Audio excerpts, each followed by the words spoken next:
हो जाए। जो 3 तलाक को लेकर लगातार देश में जो एक विवाद की स्थिति बनी हुई है, एक देश एक कानून की बात की जा रही है, तो अब जो है मुस्लिम धर्म की जो महिलाएं हैं वो कहीं न कहीं अब आगे आ रही है इसका विरोध करने के लिए। आज जो आपने बैठक की है, किस तरह का बड़ा विरोध इसमें आप रखने जा रहे हैं और आगे क्या आपका प्रदर्शन करेगा? देखिए, ये सरासर एक साजिश है इस देश को बांटने की और ये दुष्प्रचार करने की कि मुसलमान औरतों के तलाक होते हैं और वो परेशान हैं, जबकि हिंदुस्तान में और भी समाज है जिनके बीच में तलाक होते हैं, जबकि इस्लाम में तलाक का प्रतिशत काफी कम है और फैमिली कोर्ट में तलाक के केस ज्यादा चल रहे हैं।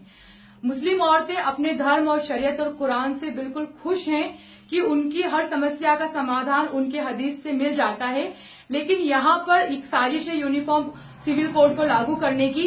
ये देश विभिन्न संस्कृतियों और धर्मों को एक साथ लेकर चलने वाला देश है और हमें अपने धर्म का पालन करने का अधिकार इस देश के संविधान ने दिया है।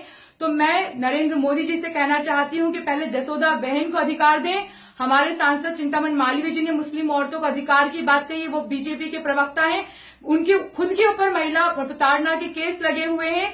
तो इस तरीके से जो लोग स्वयं महिलाओं को सम्मान नहीं दे पाए हैं वो मुसलमान औरतों के सम्मान की बात नहीं करें, क्योंकि हमारी मुस्लिम औरतें, हमारा समाज और जो जिस तरीके से इस्लाम है वो खुद सबसे ज्यादा अधिकार और सम्मान देने के काबिल है कि ऐसे लोगों को शोभा नहीं देता है जो अपनी खुद की पत्नी को बगैर तलाक के छोड़ देते हैं और मुसलमान औरतों के अधिकार या हक की बातें करते हैं। मुस्लिम धर्म के जो जानकार है, जो इस्लाम इमाम या हाफिज जो लोग हैं, वो कहीं न कहीं इस अधिकार का सम्मान कर रहे हैं, क्या इसमें बदलाव होना चाहिए? नहीं, मेरे जानकारी में तो बिल्कुल ऐसा नहीं है कि वो खुद ऐसा कहे कि इसमें बदलाव होना चाहिए, क्योंकि शरीयत में न कभी बदलाव हुआ है और ना ही बदलाव हो सकता है। शरीयत बिल्कुल बेहतर है। शरीयत का पालन करने वाले लोग गलत हो सकते हैं, लेकिन शरीयत किसी भी हिसाब से गलत नहीं है।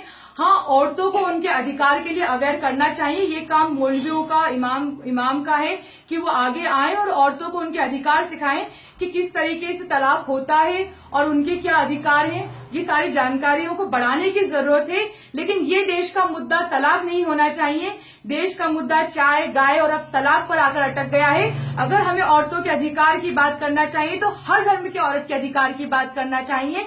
मुस्लिम इस तरीके से मुस्लिम तलाक को फोकस नहीं करना चाहिए। आप 3 तलाक का जो कानून है उसको स्वीकार करते हैं? जी बिल्कुल, हम लोग 3 तलाक के कानून को स्वीकार करते हैं। मुस्लिम पर्सनल लॉ बोर्ड का जो कानून है उसे स्वीकार करते हैं।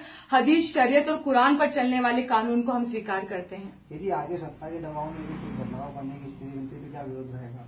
देखिए, ये विरोध तो मतलब बहुत बड़े तादाद में हो जाएगा। 17 करोड़ मुसलमान इस देश में रहते हैं और तुगलकी, फरमान, तानाशाही इस देश में नहीं चलेगी। हम हर धर्म के लोगों को अपने धर्म के हिसाब से पालन करने का अधिकार है और इस अधिकार को छीनने की ताकत न इस वर्तमान सरकार में है, न नरेंद्र मोदी जी में है, न किसी में है।